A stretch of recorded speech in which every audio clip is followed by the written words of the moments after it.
Sasa wananchi wamelalamika kuhusu chaguzi hizi. Chaguzi wa mwaka 2019, uchaguzi wa mwaka 2020, uchaguzi wa mwaka 2024. Wananchi walikuwa na chaguzi 3 mfululizo. Wanadimandi waruhusiwe wao kwa mujibu wa katiba yetu, japo na ubovu wake, ibara ya 8, kuweka kiongozi madarakani, kwa sababu msingi wa mamlaka na madaraka yote ya nchi unatoka kwa wananchi. Wamekuwa kinyimwa hiyo fursa. Hizo chuki hizo na hasira hizo zimejenga mazingira yaliyokuja kujitokeza tarehe 29. Hasa katika maisha, kwa wale ambao tumesoma hata vita kuu ya pili ya dunia, kulikuwa na long term causes za ile vita, na kulikuwa na short term causes, assassination of Archduke. Watu wakakasirika, wakaingia barabarani. Kwa siku zote watu wanakuwa na maumivu ya muda mrefu.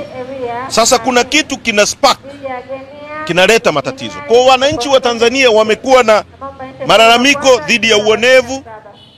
Watu wanachukuliwa, wanawekwa kwenye vituo vya polisi siku 20, siku 30. Mimi nimekaa kituo cha polisi, mimi kiongozi wa chama kikuu cha upinzani, siku 21. Wana disregard sheria inavyosema kwamba mtu akikamatwa within 24 hours, ndani ya masaa 24 afikishwe mahakamani. Siku 21 mahabusu ya polisi, narara kwenye simenti siku 21, kinyume cha sheria. Alafu hao watu wanakuambia ufuate sheria. Sheria ipi? Mtu wa kwanza anayetakiwa kufuata sheria ni wewe unayewaambia watu wafuate sheria. Kama wewe ufuate sheria, unatakaje mimi nifuate sheria? Sasa haya mambo yote haya ya kuvunja sheria, ya kuonea watu, ya kuteka watu, ya kuiba uchaguzi, ndio yaliyosababisha hasira za tarehe 29, tarehe 30, tarehe 31 na mengine. Wameua watu wengi. Na wamekuwa wakizungumza kama vile watu hawana maisha ya mtu ni kitu cha kawaida. Wanazungumza kama wanazungumzia sisimizi. Serikali dhalimu inazungumza kuhusu vitu. Inazungumza kuhusu vituo vya mafuta. Inazungumza si kuhusu nini. Haizungumzi kuhusu maisha ya watu. Hebu tufumbe macho sisi wote tulioko hapa. Tufikirie kwamba Dar es Salaam hii tumeamka hakuna mtu yoyote. Hizo barabara zina maana gani? Kama hakuna watu hapa, hizo barabara mtajengea miti itembee hapa? Kama hakuna watu hapa, hivyo vituo vya mafuta vina maana gani? Kama hakuna watu, hivyo vituo vya polisi wataenda nzi humo? Kama hakuna watu, chochote unachoita duniani hapa kipo kwa ajili ya watu, sio watu kwa ajili ya hicho kitu. Ndio maana sisi tunasisitiza kwamba serikali dhalimu hii ituambie ni watu wangapi waliouawa na watu wachukuliwe hatua, na hilo hatutarudi nyuma. Katika hilo hatutarudi nyuma. Tutapush popote kuhakikisha hilo jambo hatua zinachukuliwa. Sasa kumekuwepo na upotoshaji wa Bwana Mwigulu Nchemba, na hili niliweke vizuri sana kwa mara ya mwanzo na mwisho, hatutalizungumza tena, kwamba kuna watu si wamelipwa, si walilipwa, si kuna vijana si walikuwa na bilioni 5, si vitu vya ajabu sana, kwamba sijui kuna mataifa ya nje yanatuonea wivu ndio yalichochea fujo. Mataifa ya nje Mwigulu ndio yanawatuma muibe uchaguzi. Mataifa ya nje ndio yanawatuma mteke watu. Hayo mataifa ya nje. Kwa sababu Watanzania wamelalamika kuhusu utekaji, Watanzania hawataki wizi wa uchaguzi, na hayo ndio yaliyosababisha haya mambo. Leo mko kwenye state of denial. Mtu mstaarabu ni kuaccept kwamba kuna tatizo limetokea na ulitibu hilo tatizo. Unapokaa kwenye denial, watu mmeua watu, bado unasema kuna mataifa ya nje yamechochea sui watu kuandamana. Hayo mataifa ndio yaliiba uchaguzi wa 2024. Hayo mataifa ndio yameiba uchaguzi. Mnajiwekea kura za aibu ambazo hata ni aibu. Hata kwa wewe mwenyewe uliyepewa hizo kura unapaswa kuona aibu. Mwaka 2010 turnout, watu waliojitokeza kwenda kupiga kura 42%. Mwaka 2015 ambao uchaguzi ulikuwa na mvuto na ushindani wa hali ya juu, Lowassa na Magufuli 61%. Mwaka 2020 Magufuli na Lissu, uchaguzi ulikuwa na mvuto, turnout 47%. Leo uchaguzi wa Samia na NLD turnout ya 88%.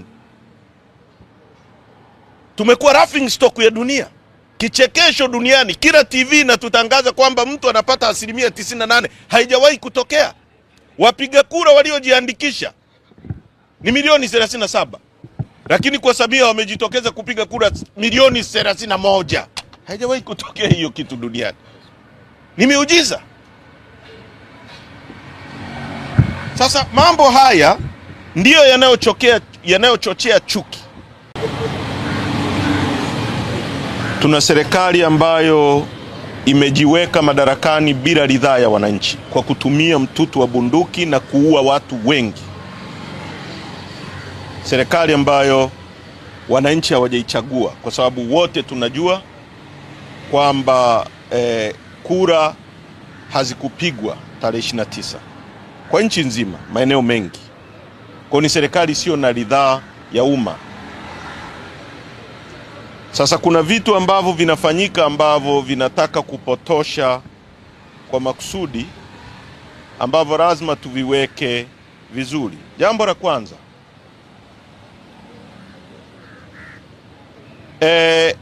kumekuwa na utekaji nchi hii. Watu wanauawa, wanatekwa, wanapotea.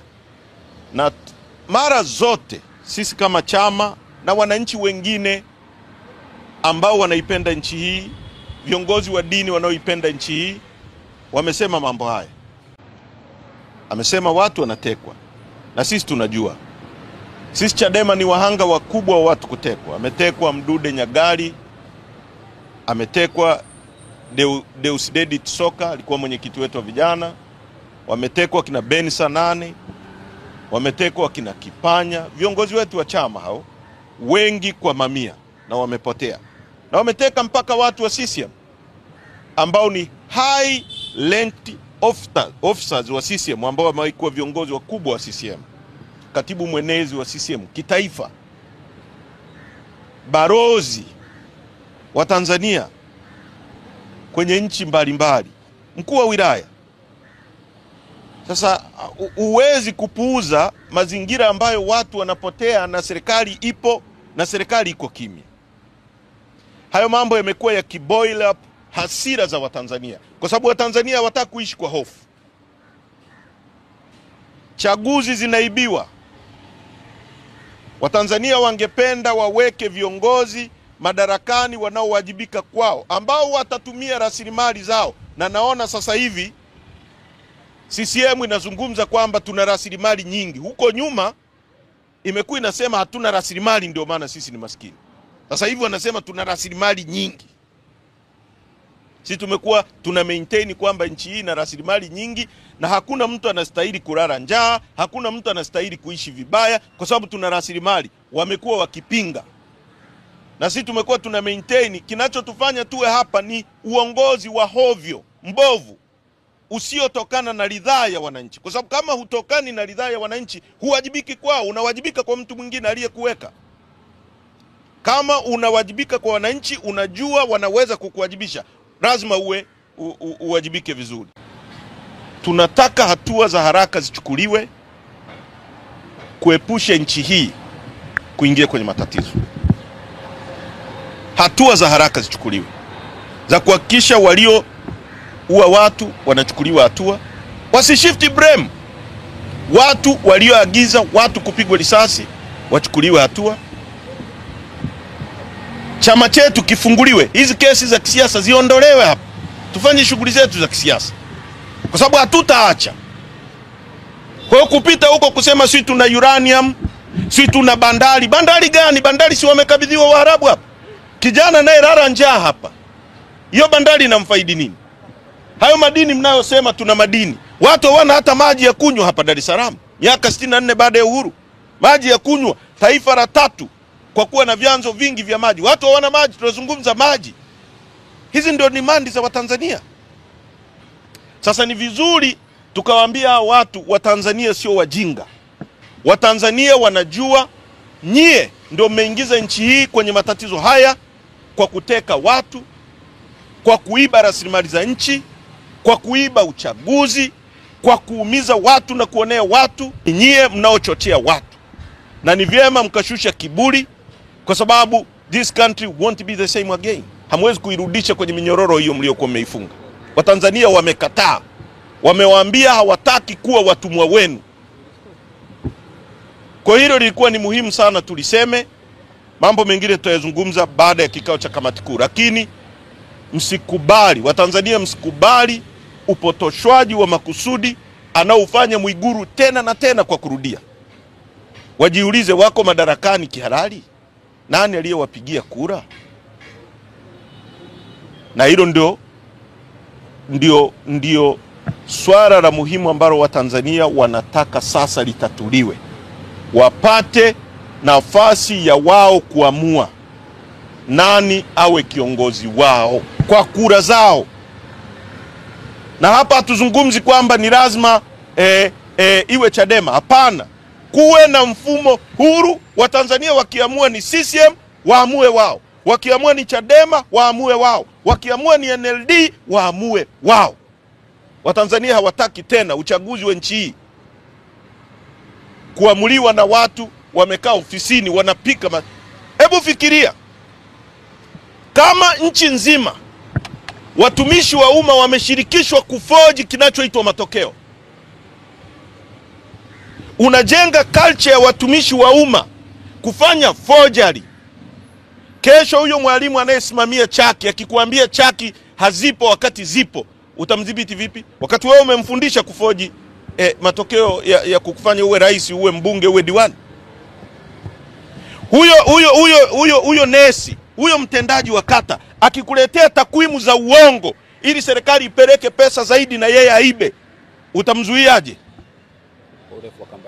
Kwa sababu mazingira mliosababisha nyie ndo mnajenga culture ya kufundisha watumishi wa umma kufanya forgery, kuiba na kukifanya hicho kitu kiwe halali.